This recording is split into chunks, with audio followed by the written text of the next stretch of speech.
Pane chiitiko chinoitika murezi mapu chatoona kuti aiwa last week pane mapictures akatenderera Mary Mubaiwa aiwa vamwe vachibudisa nhau dzekuti aiwa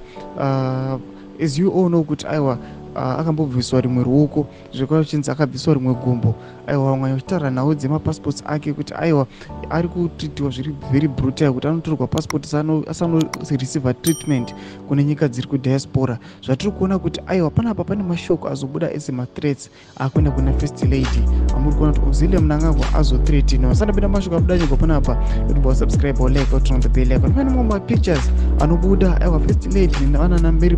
Mubaiwa achibuda takwa mashoko ekuti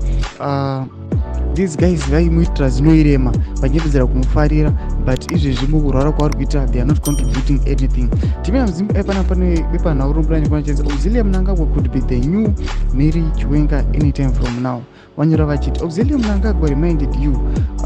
could be the next Mary Chiwenga in phone call with Simba Chikanza on 14 May 2022. The answers on what a women's rights organization is doing for the abused former second lady.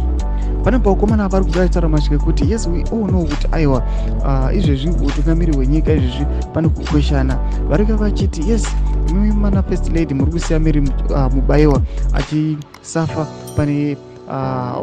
utano hwake hwamuri kuona kuti hazvisi kunyatso kufamba ball ari kuachivathreatena achivati aiwa iwe first lady Auxillia Mnangagwa you must be reminded kuti anytime unokwanisa kuitawo Mary Mubaiwa noda kuti you never know kuti tomorrow inenge yakabringa zvakaita sei nhasi unokwanisa kuchifarisa aiwa uchijamba uchiti aiwa ndezvake ndezveupenyu hwake izvozvo anei nazvo but tomorrow you can be the same. Tudze mafungiro enyu muri kudi pamusoro pemashoko evanhu apa pinda comment section medu, subscribe or like and turn on the bell icon.